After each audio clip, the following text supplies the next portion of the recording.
আরে আপনি একদম টেনশন করবেন না, সকালবেলা আপনার হোটেলে 25 কেজি দুধ পৌঁছে যাবে। আরে এই দুধওয়ালা, তুই পাগল টাগল নাকি? আর তোর সাহস কিভাবে হলো আমার গাড়িতে দুধের বালতি রাখার? আরে ম্যাডাম, এটা আপনার গাড়ি হতে যাবে কেন? এটা তো আমার গাড়ি।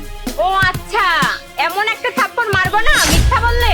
আমার গাড়িকে তুই নিজের গাড়ি বলছিস? আরে ম্যাডাম, এটা আমার গাড়ি, আমি 1 সপ্তাহ আগে কিনেছি। দেখুন এখনো চকচক করছে।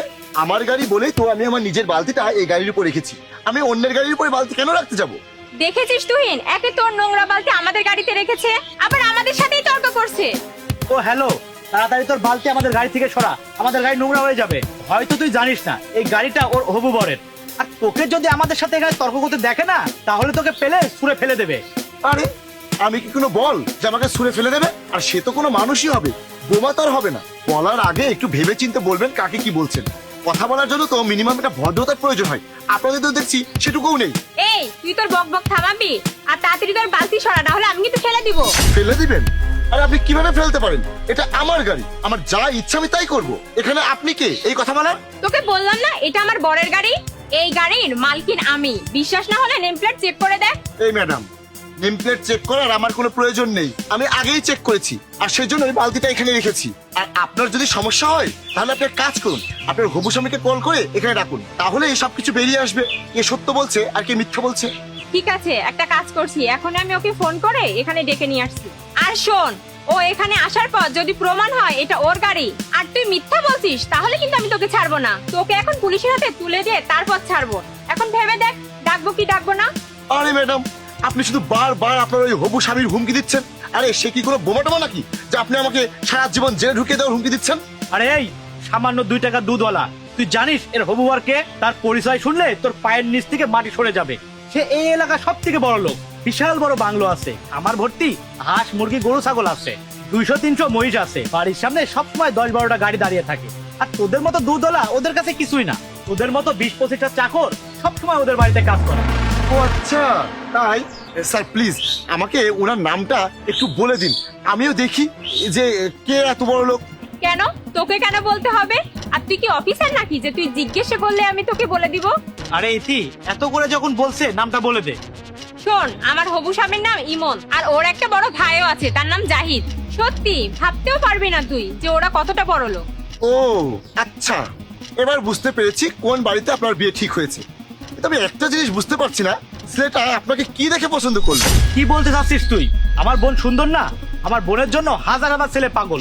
আমার বোন কত ছেলেকে রিজেক্ট করেছে তার কোনো ঠিক নেই, কিন্তু আমার বোন ওকে কেন বিয়ে করছে সেটা তুই জানিস না। ও আচ্ছা, হয়তো উনার চেয়ে ছেলেটা বেশি সুন্দর হবে তাই। তুই যেমন নিচু ছোট লোক, ঠিক তেমন তোর চিন্তাধারাটাও ওই রকমই। যোগ্যতার চেয়ে বেশি কিছু ভাবতে পারলি না।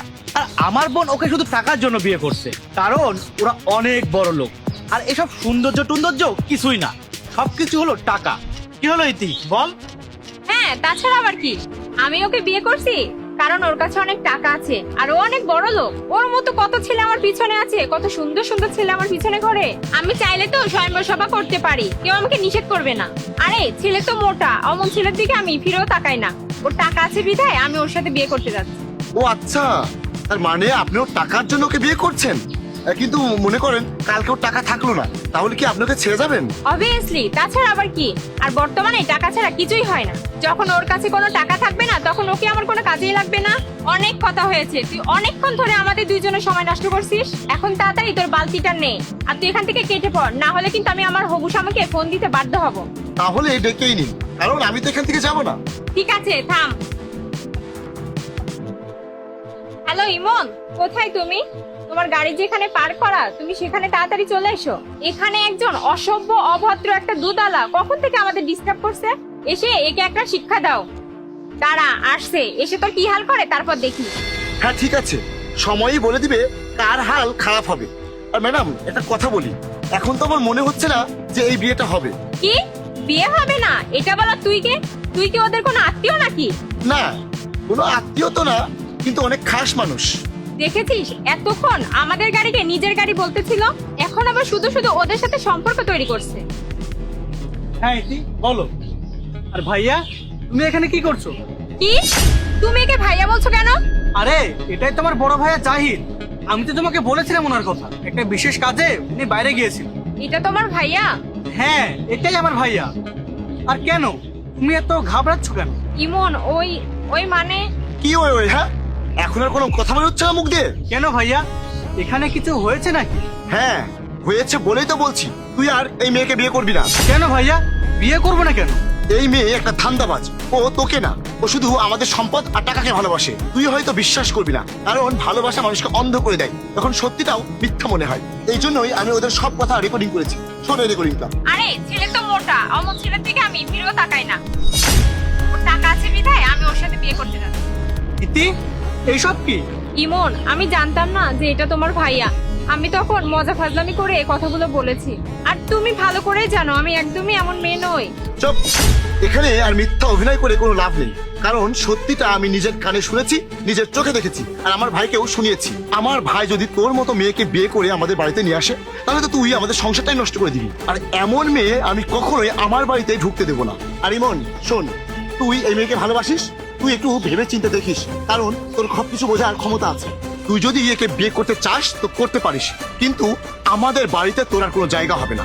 আমাদের বাড়িতে তুই কখনোই এই মেয়েকে নিয়ে পা দিতে পারবি না। এবার তুই ভেবে দেখ, তুই এই মেয়েকে বেছে নিবি নাকি তোর পরিবারকে বেছে নিবি। আমি বাড়িতে গেলাম, গাড়িটা নিয়ে আয়। ইমন প্লিজ তোমার ভাইয়াকে বোঝাও, আমি তোমাকে বিয়ে করতে চাই। হ্যাঁ ভাই, আমার বোন তোমাকে অনেক ভালোবাসে, তুমি আমার বোনকে বিয়ে করো। তোমার ভাইয়ের কোথাও বুঝতে ভুল হয়েছে, তুমি যদি তোমার ভাইকে বোঝাও তাহলে সব ঠিক হয়ে যাবে। প্লিজ তুমি আমার বোনের মনটা ভেঙে দিও না এভাবে। না, আমি আর ইতিকে বিয়ে করতে পারবো না, কারণ আমি নিজের কানে সবটা শুনেছি। কি বলতেছিলে তুমি? আমি মোটা? আমার মতো ছেলের দিকে তুমি ঘুরে তাকাও না, তাহলে নিজের মতো একটা ভালো ছেলে খুঁজে বিয়ে করে নিও। দেখো ভাই প্লিজ। থামো, আমি আমার পরিবারের বিরুদ্ধে যেতে পারবো না। যেতে পারতাম ইতি যদি ঠিক থাকতো, কিন্তু ও তো একটা ধান্দাবাজ মেয়ে। আমি আমার ফ্যামিলির পছন্দ করা মেয়েকে বিয়ে করব, কারণ আমি এক ভুল দ্বিতীয়বার করতে পারবো না। দেখি সরো, আমাকে যেতে দাও।